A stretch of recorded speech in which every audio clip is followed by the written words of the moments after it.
The Gaze of Love in Detail, Edgar Degas, 1834 to 1917, and The Ballerina.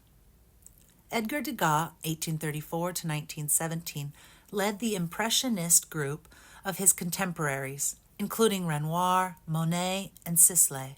But unlike his peers, Degas rarely painted outdoor scenes and famously refused to be called an Impressionist himself. Born in Paris to a wealthy banker, Degas was the eldest of 5 children. His French mother died when he was 13, and he was raised by his father and unmarried uncles. A painter from an early age, Degas followed his father's expectations and went to law school. But one day he met the master portraitist, Jean-Auguste Dominique Ingres, 1780 to 1867, who told him, "Young man, draw lines, and draw more lines from life and memory, and you will become a great artist." He entered the École des Beaux-Arts that year and began his life as a painter in earnest. As a young man, Degas frequented the Louvre to study the masters and traveled to Italy, where his relatives lived, to study Renaissance painters such as Michelangelo, Raphael, and Titian. This initially led him to become a history painter, but around 1861, while copying Velázquez's abstractions at the Louvre, he met and befriended Edouard Manet, 1832 to 1883, who turned his attention from historical subjects to contemporary ones.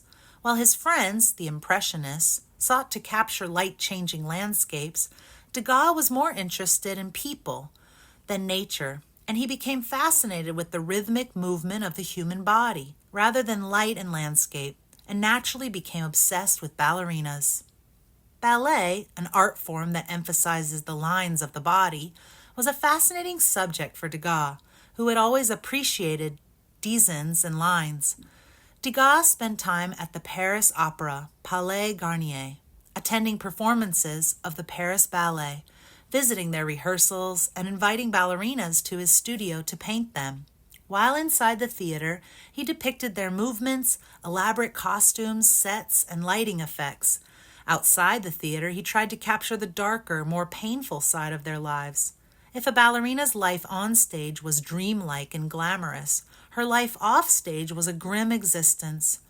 Degas was nicknamed the painter of ballet, and he left us more than 200 paintings of dancers and ballet, but only about 50 of them capture performance scenes like dancers on the stage. Most of them show ballerinas in rehearsals, ballet classes, and dressing rooms, preparing for a performance or taking a break. But Degas' portraits of ballerinas do not stop there.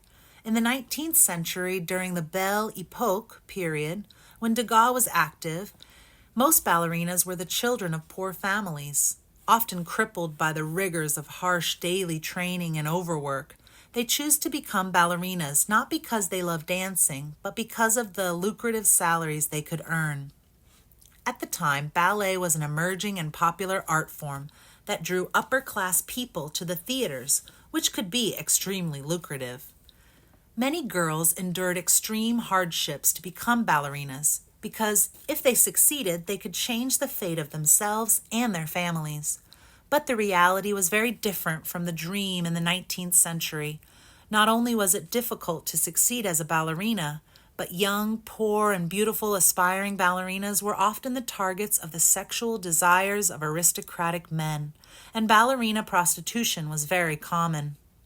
Degas sought to expose these dark realities through his artwork, which often depicted gentlemen in black suits and ballerinas in black ribbon chokers.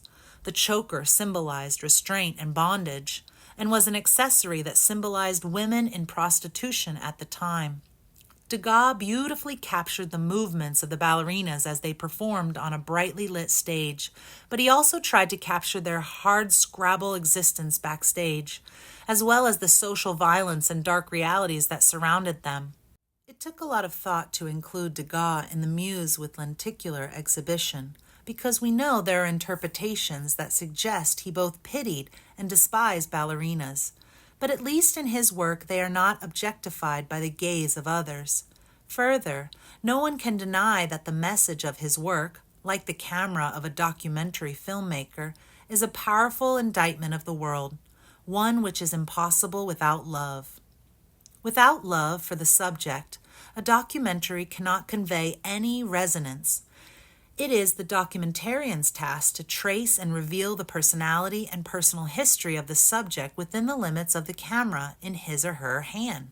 Even if those limits are clear, Degas' views of the ballerina is similar. It seems that the first focus of his gaze followed the life of a ballerina to the ballet rehearsal room and the bars they would have used. Hence, the concept of the exhibition space for Degas' work is a ballet rehearsal room with ballet bars.